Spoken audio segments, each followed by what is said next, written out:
What was a conflict in your life that you believe made you and took you to where you are today? One of the first ones was growing up with my dad. It was growing up in that environment, and it was like I had the choice. I could say, okay, I'm gonna accept this. I'm gonna maybe even go down this path. I'm gonna feel sorry for myself. I'm gonna say, man, all my friends have good dads. Or I can say, look, this is the hand I'm dealt, man. And like God has a perfect plan. Romans 8:28. All things work together for his good. It's not about you living a perfect life. Some of our biggest hard times and our struggles are actually the seasons that we get to grow through and mature through, so then we can go serve and help other people, because now we have the experience and the credibility to go out and impact those people. It's those moments that are powerful and they help you grow.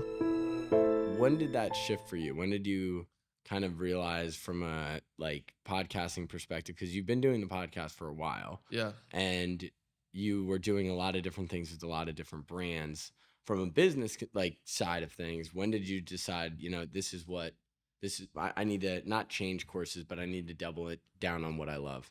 So to be quite honest, man, I've always enjoyed speaking, and I think even like without fully understanding what I was doing, like with the podcast, like I said, doing it in high school and just having different conversations with people. But right after I got done with college, I had an opportunity to start sharing my testimony at some like FCAs Mm. and some different colleges around the area, and I enjoyed it. I found a ton of fulfillment in it. But it wasn't till like honestly like last October where I just had this pretty intense like moment with God where I just felt like he just changed a ton of my heart's desires of what I thought I wanted. And we've always said like our goal is to impact one person at a time. And it's like, how do you impact people? And I think speaking's been a really powerful way we're able to do that, in addition to content, the podcast and stuff like that. And so I think it's just that realization of the fulfillment and understanding that life's so much more than making money and trying to build businesses. And I'm not saying anything like that is wrong, but I think for me personally, it's like, how can I seek what I truly feel fulfilled by first, and then allow the other stuff to come in after that. Yeah, so I think the thing that I see, just we're similar ages, and I think what we get caught up in our generation, our age, is how quickly can I get successful, whatever defining success, and then Yeah. we don't have any true internal guiding forces. You've talked about, I want to dive into your faith here in a minute, but we don't have any internal driving forces, so we just chase what we believe success is. What was your journey with that specifically?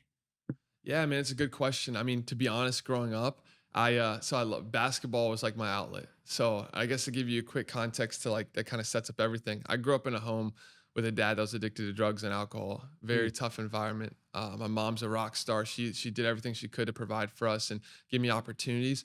But from a very early age, basketball was something I gravitated towards. It was something that I used as kind of like an outlet. But I loved the game, and it was so pure. And one of the ways I started to make money around the game was I'd start to sell Jordans. I'd sell shoes, and it was cool, man. Because at the time, like I didn't know what I was doing. I just loved shoes. I Mm. really didn't have a ton of money. Couldn't really afford like just buying new shoes, but I would buy used ones for my friends. And one thing led to another, and people started saying, "Hey, I want your shoes." And I was like, "Well, okay. Well, what are you willing to pay for them?" And they would offer prices that were more than I paid for them. So I started to understand like the Yeah, the power yeah, of yeah. flipping and making a profit margin. And that's really kind of what got me into entrepreneurship, to be honest, was just flipping Jordan, selling shoes. And then as I started to kind of get a better understanding of how that worked, I Hmm. started to do it at a bigger level. But like I said, man, like the Lord's really changed a lot in my heart up to that point. I just got kind of consumed in making money, not in like a bad way, but it was just like I was just kind of focused on. I didn't really have like a purpose behind it. It was just like I know how to sell. I can talk to people, and like if I can do this, I'm just gonna continue to make money. But yeah, man, I think it really came down to me kind of just getting my whole foundation shifted from the worldly things, basketball, money, striving to be successful in the world's eyes, to know like God designed me for a purpose, and I'm on a mission to impact people and to live for him. And so that was a big shift for me. Talking about your childhood specifically, when did your faith become a guiding factor in your life? Yeah, bro. So it's a good question. I would say growing up, I would claim Christianity. I'd say I was a Christian. I'd tell people that, and I would go to church because it was the right thing to do. I read the Bible almost like a textbook, like just like reading pages on a book, not understanding the magnitude of the Word of God and like truly what the Bible is. The Bible is the Word of God. Like it's powerful, and it's alive, and it's able to, the Lord's able to speak to us through different things that we read. And Growing up, that was what I kind of I clung to. I didn't have a relationship with Jesus. It was very surface level. I just kind of did things because I wanted to do the right thing and be a good person, but there was no real depth to it. It wasn't until my freshman year in college when I was around this guy named Joe, who's become one of my best friends, and he just lived so differently, man. It was nothing about him trying to be perfect or him trying to say like he's better than anyone else. It was not that at all. It was in fact like just his love and his care, and like he would take me to dinners, and he started inviting me to a Bible study, and I was like, dude, what's your deal, bro? Like, why are you so happy all the time? Like, why are you this? I just There was this like level of joy that just like irradiated from him. Mm. And he's like, man, I just believe in Jesus. And I was like, bro, what is that? Like, you gotta give me more than that. And so, man, I give him a lot of credit for playing a big part in my faith walk and just leading me to the Lord. And it was then at that moment, my freshman year, where I truly like had a big encounter. And it was so much more than just surface level. It was now I understand the depth of like living for Jesus. And it's not about a religion, it's about a relationship. And Mm. that to me, bro, changed everything. And that was kind of like, I call it phase two of my faith, where I started to follow him. But it really wasn't until like last October where I really feel this new awakening to like go out and make disciples and now lead for him. So not only to follow him, but go out and like actually advance the kingdom. So I think it's very interesting because I also grew up in a Christian household. And one of the things that I always tell people is my relationship with Jesus was developed through the communities like Bible study and Mm, like I was the Wednesday, Saturday night, Sunday kid in terms of going to church, and it was when I was in an environment around people that were walking the same steps as I were that I felt the most impacted by the word of the Lord. And going and actually looking back at that, one of my friends back in college went on a missions trip to Kenya specifically, and they did a bunch of mission stuff there. And how they were teaching the word of the Lord there, where they were going into houses and they were sitting with the village and kind of just talking and working through how this applies in daily life. I think there's been a sensationalism in terms of having massive stages and massive fireworks that kind of dilutes what we're trying to do, and it's really mm, building community.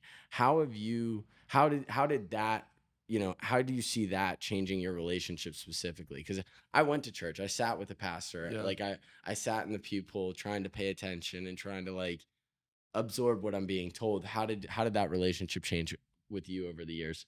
Yeah, man. God has really blessed me by putting some really powerful men in my life. I'd say starting with Joe. Joe was one that just kind of it's such a pivotal friend of mine because he really showed me what it looked like to walk and have a relationship with Jesus and not just claim like Christianity as a religion, more of a relationship and follower of Christ. Hmm. And so that was kind of that first initial kind of just awesome just encounter with God through Joe. But through that and just kind of moving forward, I've met so many other people that have helped me in kind of in my journey. One of my other friends, Daniel, he's got a really powerful testimony. We did a really cool challenge for him. He's a two-time cancer survivor last October called Project 7, but he walks very closely with the Lord, and he encouraged me to start journaling. Mm. And he's like, dude, you got to do this. And I was like, okay, you got to explain it. Cause I'm not going to lie. Like, I always thought the guys that journal were a little weird. I was like, I don't think guys are supposed to write stuff like this. That was this weird stigma I It's had. true. And I'm just being Super vulnerable true. and honest. And like, now I have so much respect for it. And in fact, I encourage it. But I started doing that, man. He's like, journal your prayers, spend time in the word in the morning. If the Lord's like giving you a download or a message, like write it down so you can kind of document that. And this is where things really shifted for me was around last October. I started praying very intentionally for community and for men to come into my life to lead me and to shape me and to mold me and to speak into me. And that's something I hadn't had really, even since I accepted Christ my freshman year, was to have like a really powerful spiritual leader, like a leader that I looked up to that was doing things I wanted to do or going places I wanted to go, but was grounded by their faith and not just living for worldly success. And the Lord, praise God, he just blessed that, and he answered that prayer, and he put men in my life, Steve Weatherford, this guy Garrett Unkelbach, who's a Navy SEAL who leads me in discipleship right now, and he just quickly started putting people in my life and answering that prayer, and I just felt this overwhelming peace and presence that fills me up. And It's been cool because I truly want to be used by God. I don't want to be like go through this life and just say, okay, this was fun, like, had some success, whatever. Like if I'm not making an impact, I feel like I'm wasting that opportunity. But in order to lead well and lead other men, I need to be led myself. And I recognize that. And so that's really where things changed for me. It was that understanding of like being around really powerful community that pours into you and sharpens you, but also having those spiritual leaders to speak into your life. So then you can go out and have those interactions and encounters. And yeah, it's been dope. And I'm still on this journey, still learning a lot. But I think the big thing that I've been trying to be very focused on is the humility of serving God one person at a time. And that has been the focus. And however that looks, kind of like what you were saying. How did, when you were growing up, your relationship with your dad shape your? Because I grew up without a father Mm, for most of my life, and what I always clung to in sports was the attachment of a father figure, as in a coach. Because I would show up, they would chew me. Like I had a mom that would played both sides so perfectly, and it yeah. would really help me. But I was always searching for kind of a leader. Where do I go? What do I do? What is this all for? What was that for you, especially with the gravitational pull that you felt towards basketball?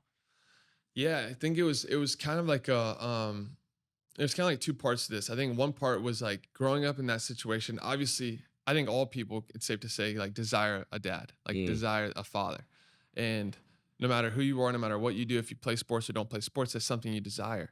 And for me, the way I turned was, thankfully, I never went down the path of drugs and alcohol. Like I didn't choose that route. I went the opposite direction. In fact, I probably went to it too aggressively where like I was so consumed in success, so consumed in basketball, so consumed in getting straight A's and like really good grades and just like success in the sense of like I thought that's how I was going to be validated and like people would like look at me and be proud of me because of like how hard I worked versus like understand that's not really how we should necessarily live because mm. it's not what the way we're designed to live in terms of like glorifying ourselves and working in that way. But to answer your question on the like the mentor like father side, I think basketball did give me a ton of opportunities to have men come into my life to help shape me. I've had countless mentors, coaches, trainers, people that, I probably wouldn't have had otherwise if I didn't play sports that were able to kind of help me, especially in those early years where I'm still super formative. And I was desiring to be able to fill that void in some capacity.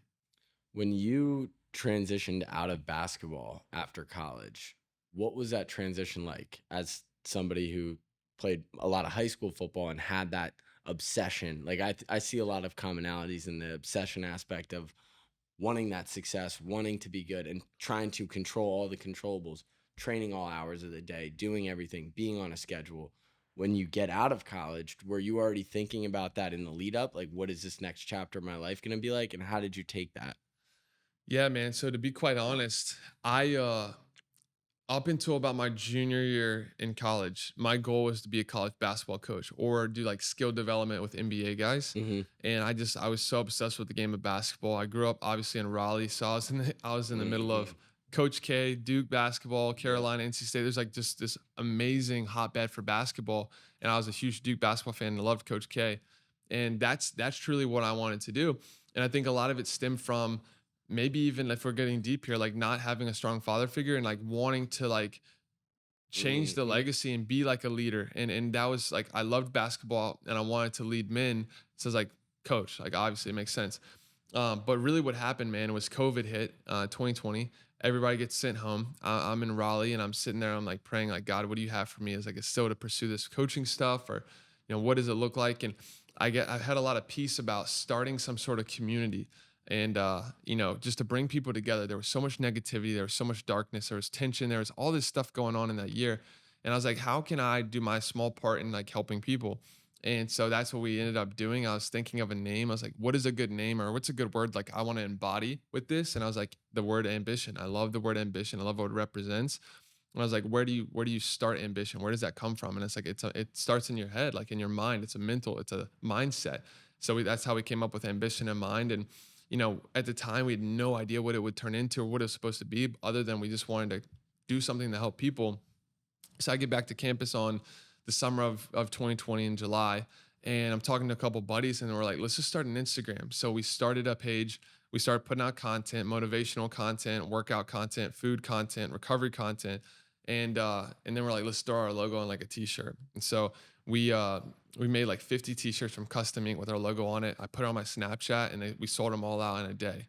And I was like, dang, this is crazy. So to answer your question, my transition from basketball maybe wasn't as rough as some other people, Mm, because I was already making that transition while I was still playing. Because I remember my senior year, I was like building aim and doing this, and then I'd go to practice. I was getting off the bus and stuff and making calls and like just figuring out ways we could do this, starting the podcast. And like, I just found so much more fulfillment in that than I did with the game. And it just kind of went that direction, man. And I'd start to get messages like people would DM me and say, the video that you posted today got me out of bed, man. I've been really struggling with alcohol. I've been really struggling with this. And like, you just motivated me to take that first step to just like take care of myself and to take ownership of my life and to stop making excuses.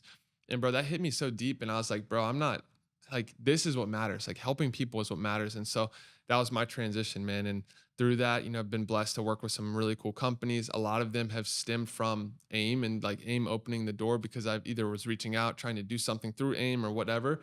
So yeah, really blessed to kind of let that be the catalyst that launched everything else. when you start when you start going down this line of trying to find people to get on your podcast and creating content and really building your influence and building your platform, I think a lot of people right now that are sitting there and want to start that start with, well, why me? Why would I have something to say? Or what do I Mm. have to say?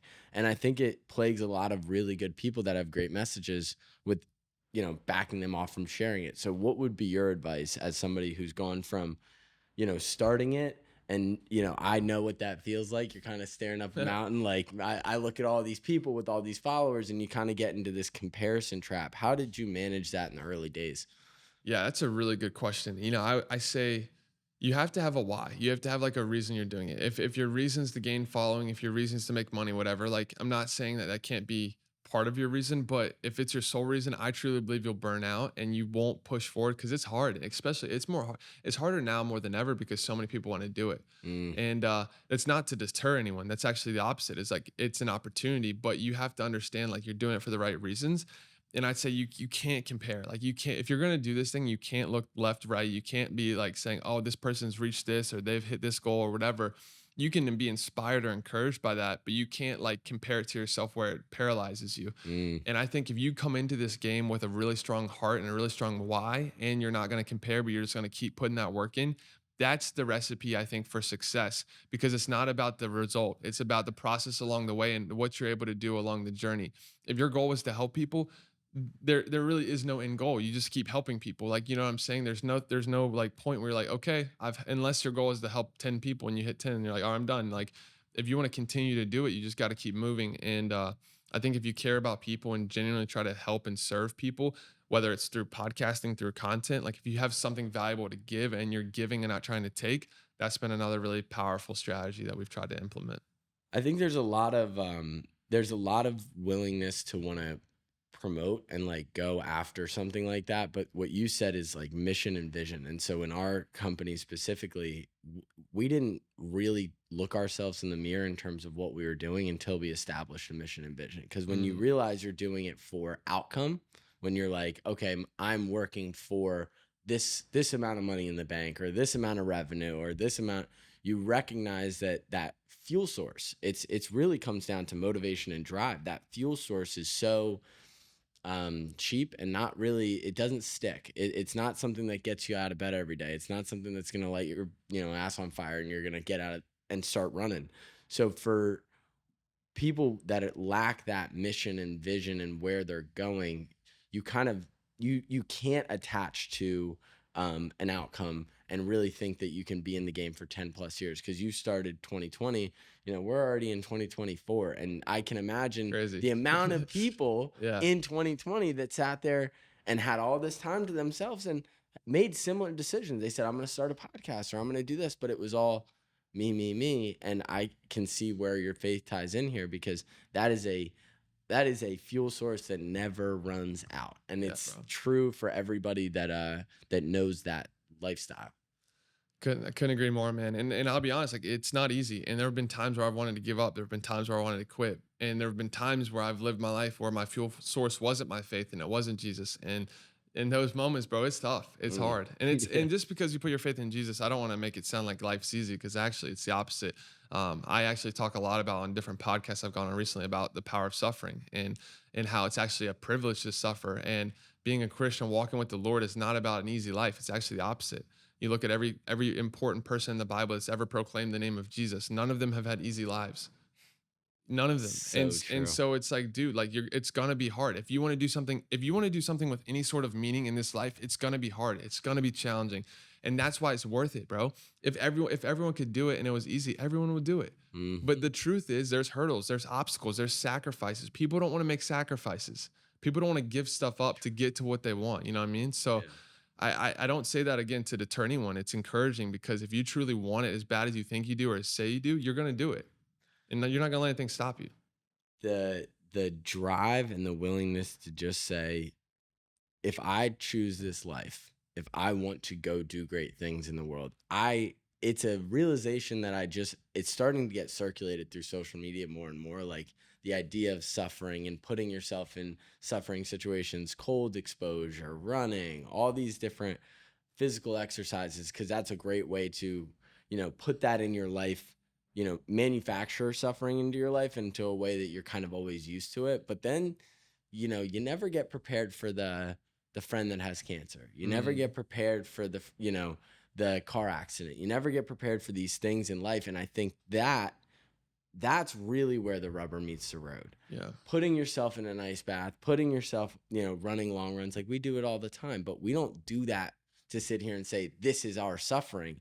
This is the preparation for what is when you want to do something great, what is on the other side of that. Cause it's only pain and it's only suffering and it's only sacrifice. Cause if you don't, like that's the dues that need to be paid to live an amazing life and have things to say. Yeah. Really have things to say, stories to tell. Life is made, content is made through stories, and it's through impact and moving people through story. You can't have a good story if you don't have a lot of conflict. What was a conflict in your life that you believe made you and took you to where you are today?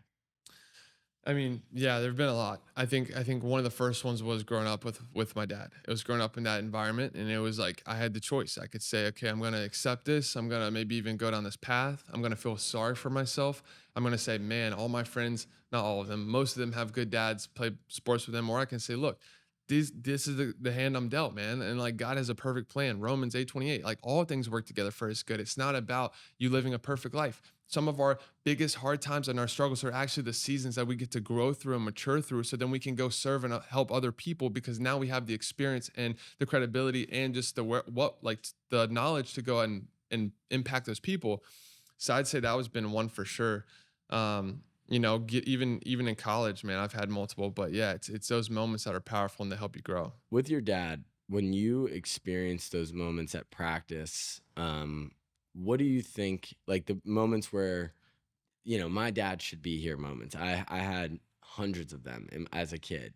How do you not let that eat you alive? And how do you, I mean, I can say that knowing that there were days that it did. And I remember it wasn't until my dad passed away that I truly felt a confidence in myself because I felt like I was actually like, when you have a dad that chooses drugs, alcohol, whatever vice specifically over their son or their wife or whoever, you feel that sense of kind of not being chosen. Like there is that psychological feeling of like I wasn't picked.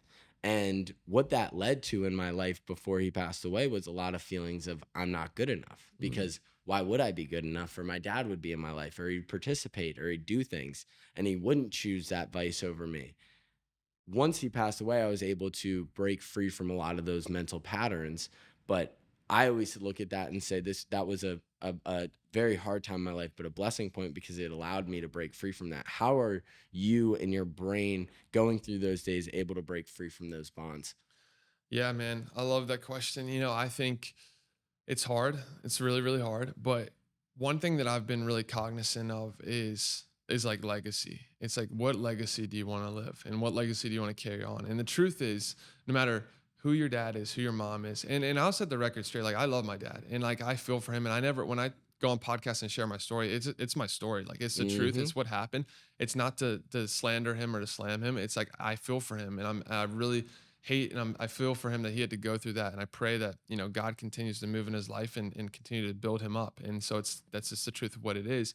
But yeah, like coming back to what I was saying is like you're not your dad, you're not your mom, you're not your cousin, you're not your brother, you're not your sister. You're you, and God made you to be you, and God has a plan for you. And so, like, no matter what your environment is, no matter what your situation is, there's a calling on your life that you have to be responsible for. Mm. And so, I think that was really freeing for me because everything we can go through, everything that we can experience that's external, like our relationships, the things we go through, like those things are in place, but it doesn't control who we are as people. Mm. Like God designed us to be who we are. There's no one, like we're one of one, all of us. You look at your fingerprint, there's no one else in this planet that has the same fingerprint as you. That is a design by God. That is Him saying, look, I made you one of one to do what I've called you to do. And so to me, that was so freeing because it just made me understand that I'm never going to be perfect, but I can live in peace knowing that I'm going to do the best I can to walk in the calling that is on my life and not be consumed by what I have or what I don't have. When it comes to faith, one of the things that I've recognized a lot recently, especially with all the things that are going on in the world, you have Palestine and Israel, you have Ukraine and Russia, you have all this conflict, and you recognize that there's very few things that are pulling us all together, and religion being one of them. I grew up in you know, I started off as non-denominational. Then I went to Episcopalian church. Then I went to a Methodist church. Then Baptist, and I went through every single kind of sect in religion, and I in the Christian religion just to learn. And I've been able to be lucky enough to take a theology class and to learn all these other religions, and that has informed my conviction and my belief even more in my belief. But I also can feel myself joined together with like-minded people who believe in a different God or believe in a different purpose and believe in these things. How do you believe that we all come together as one? And do you believe, because there are people that believe in different religions, how do you match, how do you still come together as one and unite against the forces that, the evil, the things that come against us? Yeah, it's a deep question. It's a good question. I think the true like the answer is love. Like the answer is simply love. And you look at Jesus's life, no matter what denomination you are, no matter what you believe, like God sent his only son to earth to die in place of our sins because he loved us. Mm. It wasn't because he needed us. It's because he wanted us. It's because he loved us. He understood that we could not do what only he could do. And so I think it's the same thing with how we interact with all people. You look at Jesus' life. Jesus didn't go hang out. I mean, he spent time with his disciples, pouring into them, but he would go spend time with tax collectors, with sinners, with people that were sick, with people that needed help.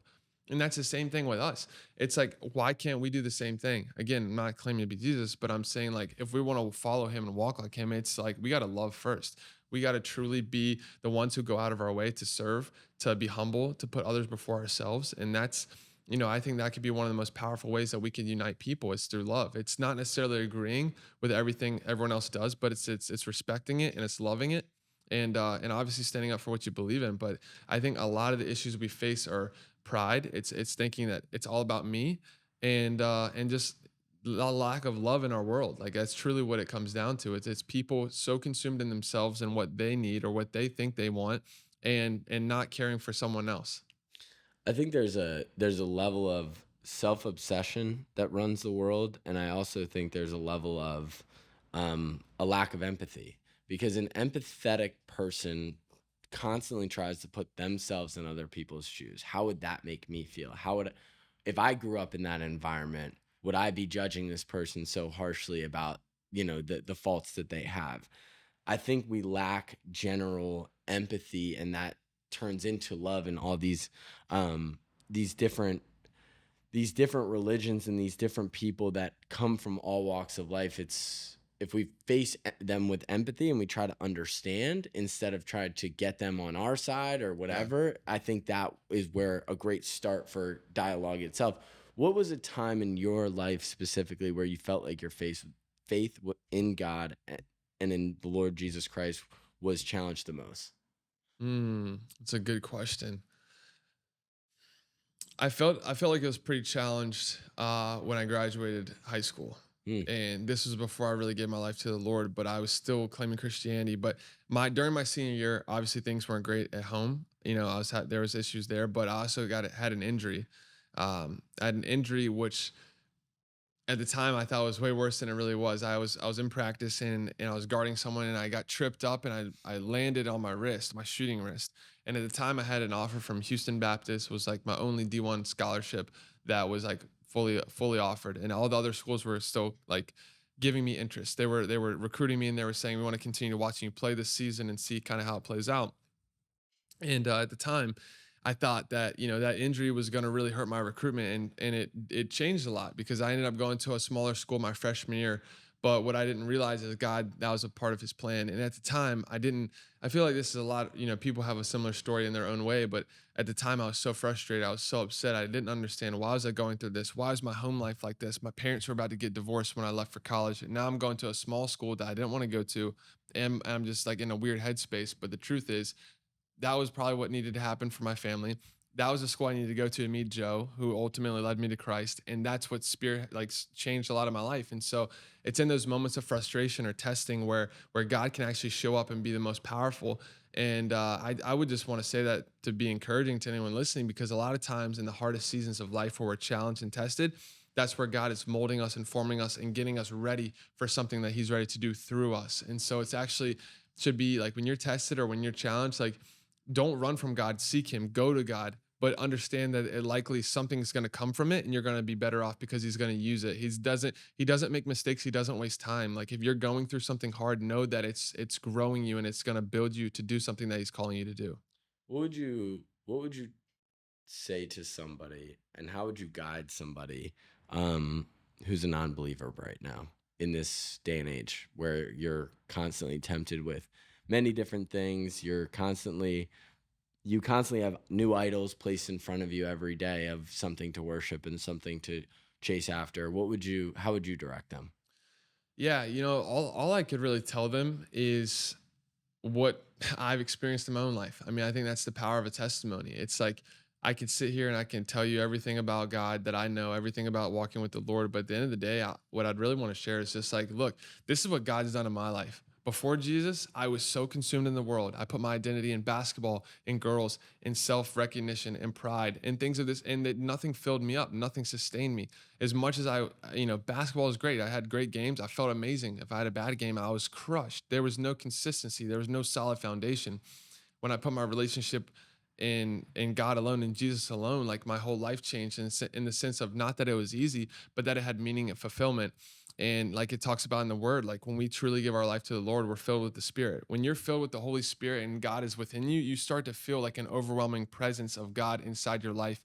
And that is one of the coolest things of walking with Christ, is walking knowing that God is inside of you and He's guiding you and He's a part of what you're doing. And to me, that just, it changed everything, man. It was truly the feeling of like understanding that now I'm living with purpose. I'm living with a calling. And not to get too deep here, but you think about, like, what is the meaning of life? Like, what is the point of life? Okay, like, if you don't think about these things at a deeper level, it can get like, you can kind of coast and kind of get in these rhythms and these routines where, I, to me, dude, the way I'm wired, the way I think, I'm just like, dude, what's the point of today? Like, what do I need to accomplish today? Why am I here today? And I think a lot of us just get in these cycles where we just don't even like have those conversations with ourselves. And that to me kind of, it was really important. So anyone listening, I would just encourage you to just take inventory of your life and truly what you feel like you're called to do. But that's been my story, and I'm really grateful for it. What you just said, it's so easy for people to be inundated and to just kind of lose reality, I think, because we have algorithms that can take us literally into the world of social media and can kind of like hold us for hours and hours on end. And imagine, with everything else that we have to do in life, responsibilities, all these things, you kind of just box check it. Yeah. If you're kind of sleepwalking through life, you're kind of just box checking. All of a sudden days start to feel like seconds, and next thing you know, 10 years go by and you're kind of not sure why you're here. What are you participating in? What are you acting for? When you look at the next 5 years for yourself, Do you plan that? Do you think of, Here's my North Star, here's my chief aim"? Like, are you looking at KPIs? Like, our business, we're super like, okay, I'm a equations guy. How many things do I have to do in order to get, what's my process? What Yeah. what do I have to repeat? What is that for you right now? Man, it's a good question. We've as like I was telling you, these last few months have been interesting, bro. And it's been cool to just see like I've had certain desires, different things that I thought I wanted, like are no longer my focus or my desire, especially in business. And where I am right now, and I want to be really in tune to like letting the Lord lead, but I want to speak more. I want to do more podcasts. I want to help more people. And again, it's not about speaking, it's not about podcasting, it's about using those mediums as a delivery to make an impact on someone's life. Again, not claiming that I know everything, but I have a lot of passion and desire to just encourage people. Like that's one of my favorite things to do is to uplift people, to encourage people, to see somebody break free from self-limiting beliefs or lack of confidence or confusion about what they're supposed to be doing. Like I want to help those people get out of that so they don't go down the path of harming themselves or worse, even harming others. And so to me, the next 5 years are just like, how can we continue to do that at scale? How can we continue to help more and more people, still keeping the mindset and the heart posture and the humility of helping one person at a time, but doing it in a way that's leveraged and that we can continue to be consistent with that. So whatever that looks like, man, through content, through podcasting, through speaking, through our nutrition company, like that is my goal right now. And it's like, we just got to wake up and get after it every single day and make the most of our time. Why do you think that faith-based people are looked at as pushovers, as people that don't have backbones, as people that can be easily manipulated? Why do you believe? Because I think of a thing David Ramsey talks about. He was talking about with his real estate investing and how there's opportunities for you to be of service for your land, for people that you um host in your houses. Like, you can, let's say they're missing rent because they, lost their job, whatever. There's opportunities of service, but some people will try to go to the maximum to try to use and abuse that to a point just of somebody's goodwill in the way that they treat people. How do you navigate that as somebody that has a strong faith base?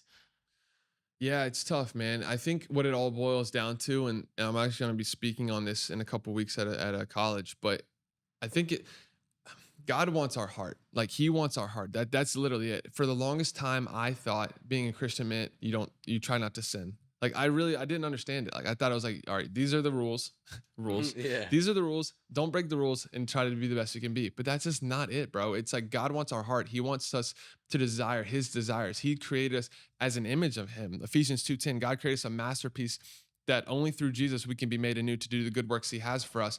And so to answer your question, I truly believe that, it's a hard thing. I think people know that, maybe people that are believers will be a little bit more inclined to be giving or to serve. But at the end of the day, like no matter if someone takes advantage of me or not, like that's on them. Like my duty is not to sit there and figure all that out all the time. It's to obey God. And it's to have that desire and that love for Him. And if the Lord like leads in that way, like I have to follow that. And so I would say that there's freedom there. There's like a peace there, knowing that like God's fully in control, and if I'm just serving Him and giving Him my heart, like that's what He desires. And it's a good question, but it's kind of hard to answer because like I feel like it just comes back down to like your heart and what you're truly after. Mm. Yeah, there's this is where groups of men that are talking about this and are having these conversations are able to navigate, because what we know is we see people like, Tim Tebow's a great example, was just kind of destroyed by the media. Every opportunity he got, he was kind of, people were trying to discredit him for simply just his beliefs. And we're living in a world where that's like a reality. Like, I don't know if you saw the other was it CJ Stroud was Hmm. on NBC, and they were interviewing him post game, and he basically was, he started off with, I want to give thanks to my Lord Jesus, or my Savior Jesus Christ. None of this would have been possible without him. Then all of a sudden, you see the social clip, that part's gone. So we're living in a world that is very much trying to take this out, and trying to kind of poke holes in people like yourself that are really leading from a place of um, passion and love for spreading the good word. Do you think about that, or are you just like, look, I just have to stay focused on my mission? Yeah, I mean, I think it's interesting because whenever you do something for the Lord, the enemy is going to attack. The enemy is going to try to that. Listen, this is the facts right here. Like when you put your faith in Christ and you start to live for Him and you start to go after Him and you start to be used by Him, the truth is that's when the enemy is going to be most aggressive to attack you, because that's when you're actually being used and you're making moves for God. And so I think the same is true with the media, with social, with everything that we go through. But the truth is, when you remain obedient to what God's called you to, no man, no woman, no human is going to be able to block the blessing that God has on your life. Because if God is going to continue to find ways to use you, that's the truth. And maybe, yeah, they cut the clip of CJ, but guess what? God's going to continue to use CJ. God's going to continue to use Tim Tebow. Just because certain people tried to derail him or defame him or whatever, slander his name, like God's going to continue to amplify his platform because he's obedient to God, and God is ultimately in control. Hmm. And so I think that's really dope, because you see guys like Tim Tebow, like, of course, there are people that maybe don't agree eye to eye with him, but Tim Tebow's speaking on probably a stage right now. I mean, every single day, you Yeah, know what I yeah, mean? yeah, Like doors are continuing to open for him because yeah. he's walking in what God has called him to walk in. And so I think you kind of have to walk in that, knowing that there's confidence and there's some excitement, just knowing that like God is going before you. And like if you're truly following him and what he's called you to do, like he's gonna guard you, he's gonna protect you in that way. Doesn't mean it's gonna be easy, but the truth is no one can fully shut you down as long as you keep walking with the Lord. I like that. So, kind of shifting gears a little bit, what are you training for now? I know we're in Miami. I know you got something going on Sunday. What are you training for? How are you balancing, now that you're out of college athletics? Like, how are you balancing your physical? How are you staying disciplined? Like, what does that look like right now? Yeah, man. So after college basketball, I started getting to running a little bit. Was never a runner growing up. I mean, I ran short distances, but never long distances. But currently, I'm training for the Miami Half Marathon, which is Sunday. We're doing it with 10,000 in Go Ruck, so we're wearing 20-pound weight vests. Sick. So yeah, it'll be a cool experience. I think there's like 60 of us doing it. Eric's gonna be doing it, Yeah. and some other guys. But yeah, I'm fresh off a 100 miler. My first 100 miler was December, and then this is Sunday, and after that, man, I don't know yet. I'm sticking at one thing at a time.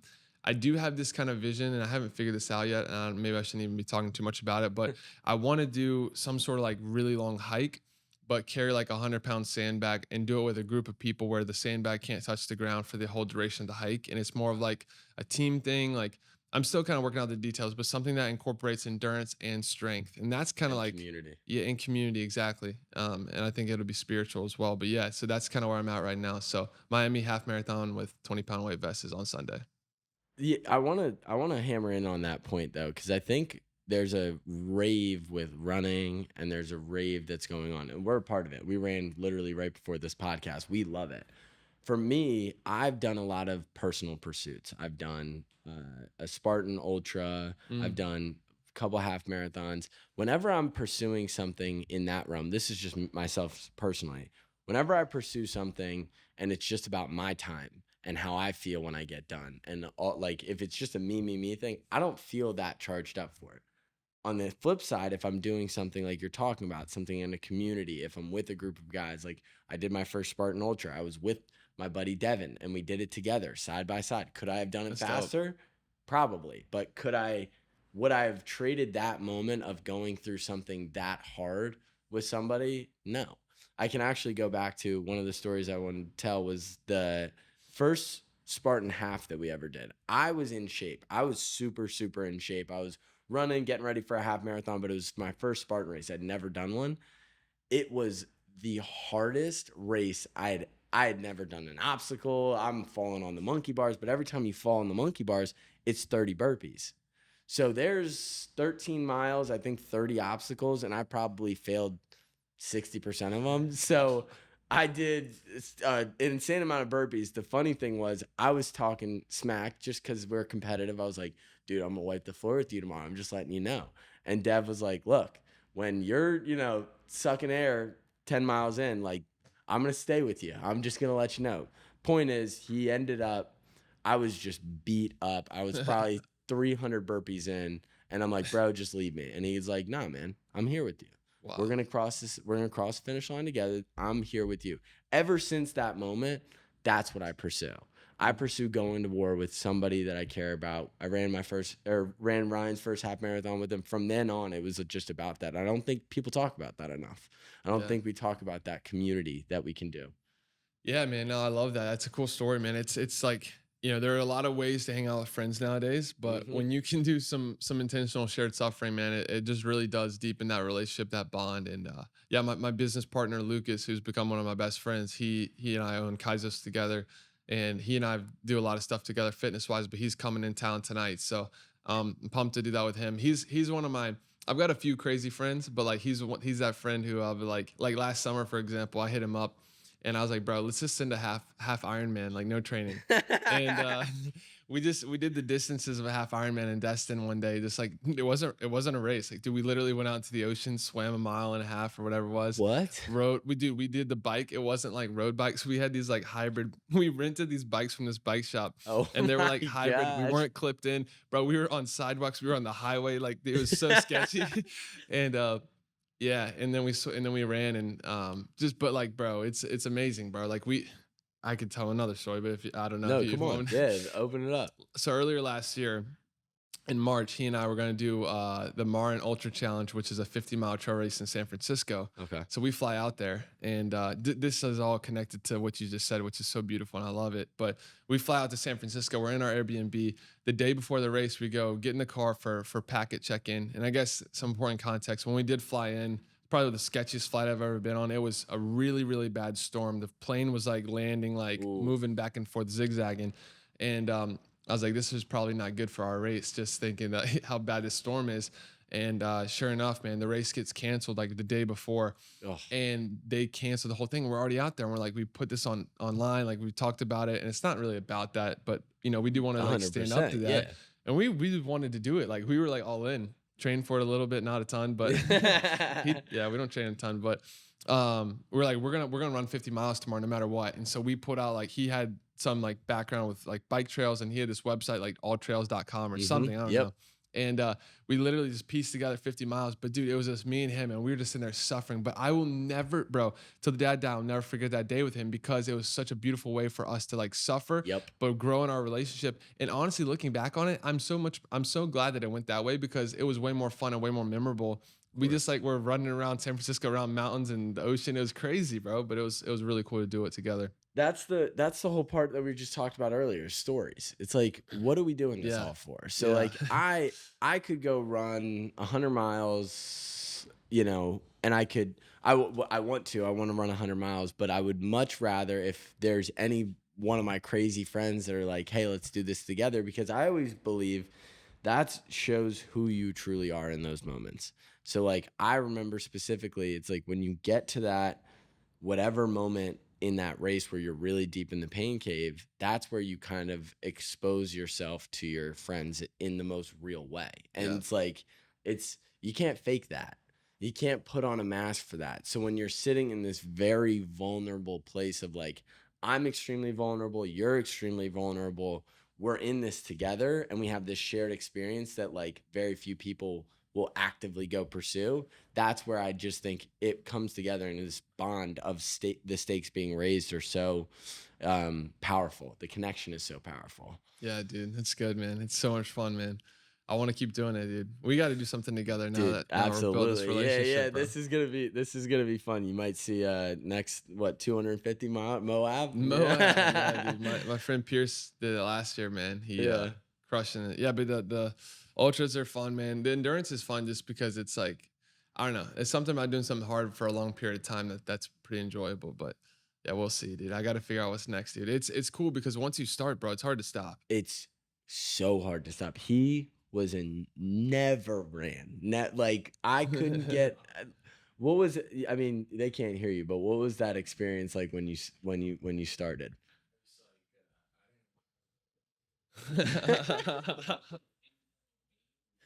Yeah. We But s- we started with like that's true. 2-3 miles. We were starting like 2-3 miles. All right, we're feeling it out, and like we would like run in the middle of Florida, like whatever. And at the time, I was actually super out of shape, because I had come off last year. I was like super business focused, and I just like looked in the mirror one day. I was like, whoa. Like it caught me totally off guard because I ran the couple ultras before. But then when we started together, we were able to show up together consistently and not judge each other on where we were. Like it wasn't a matter of if we were running 10-minute miles. Like we didn't care. We were like, all right, we did 3 miles at 13 minutes a mile. Doesn't matter, but we'll show up tomorrow. How are you consistently right now fostering relationships consistently? Obviously with the podcast, like what is your, for the people out there that don't feel like they can easily make friends, what would be something that you would give them that they can run with in terms of meeting somebody that is aligned in their values Yeah. and somebody that you can do what we're talking about, like share suffering with? Yeah, I'd say it really boils down to bringing value. Mm? And I think, when people say bring value, it's like, okay, what does that mean? Because, and this is, I actually really like talking about this because I think for a lot of people, it's like, oh, I don't have a ton of relationships to offer. I don't have a lot of money to give. I'm like, cool, bring positivity, bring energy. Dude, I'm at the point now where I'm not bringing anyone into my circle that doesn't, well, one that doesn't love the Lord, just because I know how important that is and where, what I prioritize. But the other thing is like, that's not bringing positive energy. Mm. Dude, I've had to cut people out of my life that have just, and again, I'm not perfect at all. And I don't say all this to say, oh, look, whatever, but Yeah. this is just being like Real. aware of this stuff. Yeah.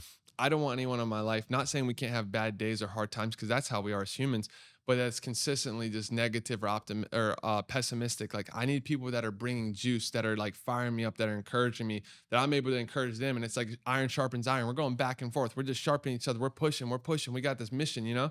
And so I'd say anyone who's looking to build relationships, anyone who's looking to surround themselves, you got to bring value. And I think when you do that consistently, what ends up happening, instead of you trying to go after someone, you start to attract people. Mm-hmm. And that's the place you want to be. You want to be in a position where you're disciplined, you're leading yourself so well, you're bringing value, you're being optimistic, you're bringing that juice. People want to be around you, and they start to come in. And obviously, I feel like we're getting to a point where we are attracting people, but I still want to bring people value, and that's been one of the best things about the podcast is bringing people on the show. But like, how can I give value? How can I introduce them to new brands? How can I introduce them to other guests? How can I just send them texts every couple of weeks, every couple of months, and just say, hey, dude, just thinking about you today.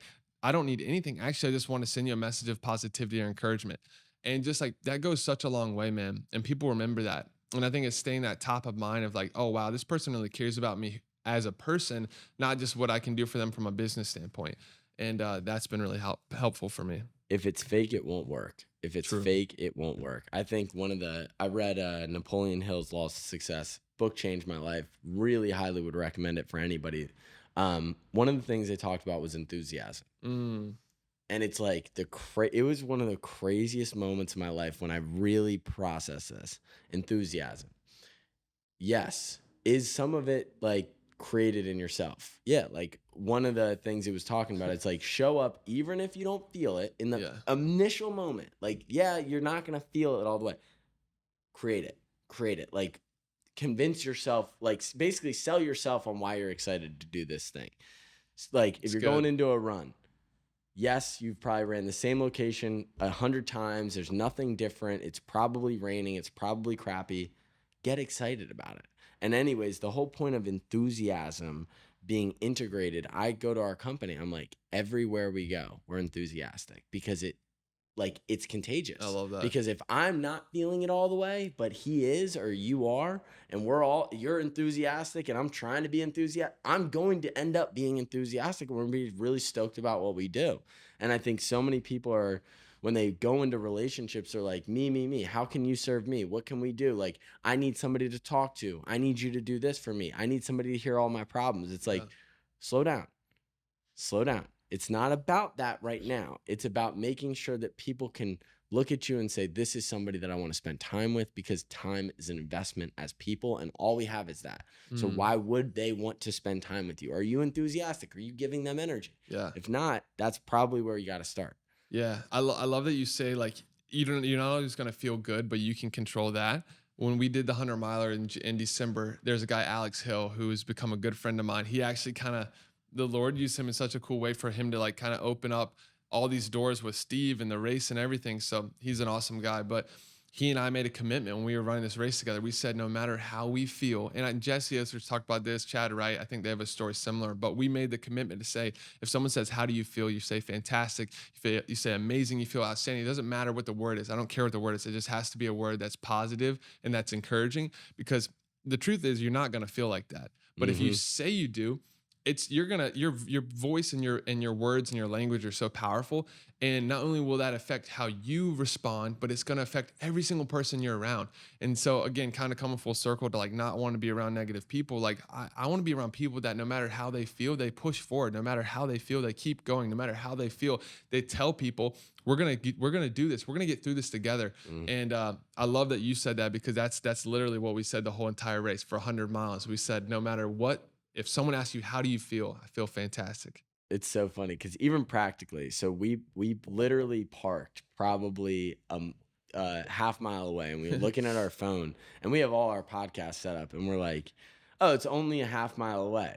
I say this, I take personal accountability, and we're excited. We got through traffic, but through the whole traffic, we're like, yeah, you know what? I'm excited to be in Miami. I'm excited to be in Miami. And we're walking, sweating bullets, and we're just laughing at each other. Cause it's like, yeah, is this super annoying right now? Absolutely. But like, we have the opportunity to be here. And it's like, That's people are going good. to look at me and be like, that's so cliche. How could you say that? Of course you're going to be annoyed. Yes, 110%.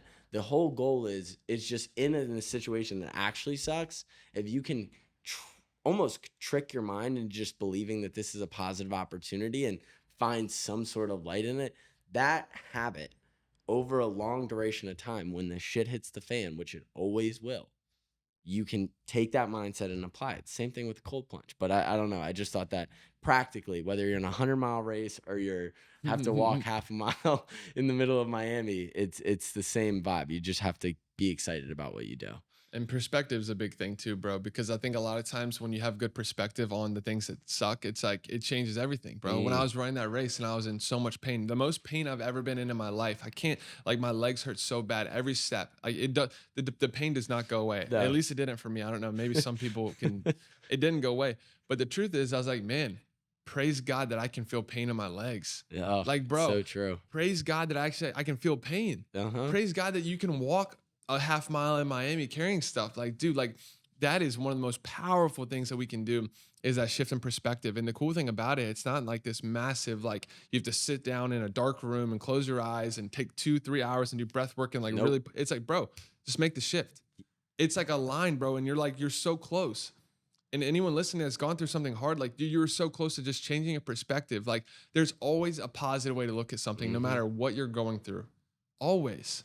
If it's the worst season of your life, guess what?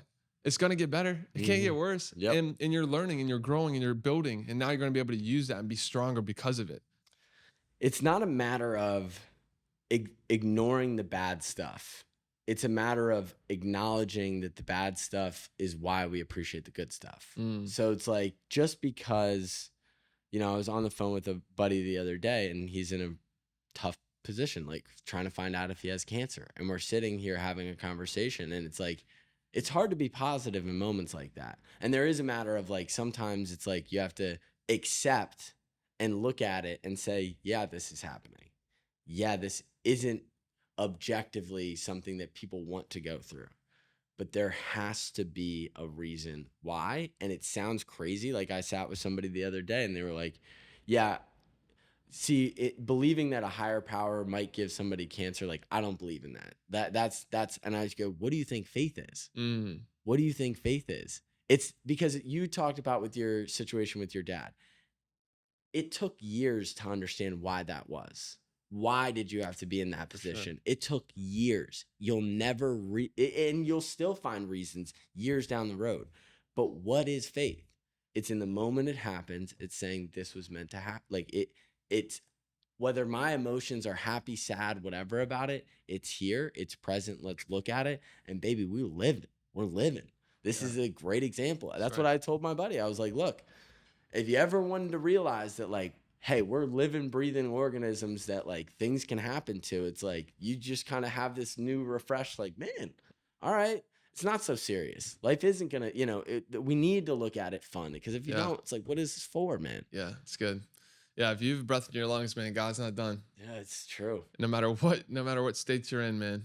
It's so And true. no matter who you are, no matter what you've gone through, no matter what you look like there's never a bad time to be used by God. And that's the truth. And I wish I understood that more, because I think so many people have this weird relationship with that. And I don't want to ever like talk and say like, oh, you have to be a good person to follow God. The truth is like the work that God's already done, the work that Jesus has already done allows us to be as sinful as we can be as human beings and still be loved by him. Mm. Like I don't, and it's hard for us as humans to understand that, because that's not how we are as humans. We don't, if someone slaps you across the face that you don't know, like you're probably not going to love them. Like, Conditional, and yeah. that's like a very mild, Yeah. example. Like obviously there's things that they could do worse than that, but the truth is like there's nothing we could do to like for God to love us more, to love us less, no matter what state we're in, no matter what season, no matter what environment we're in, we can be used. And I love what you said. Like as long as if we're alive, dude, there's more for us to do.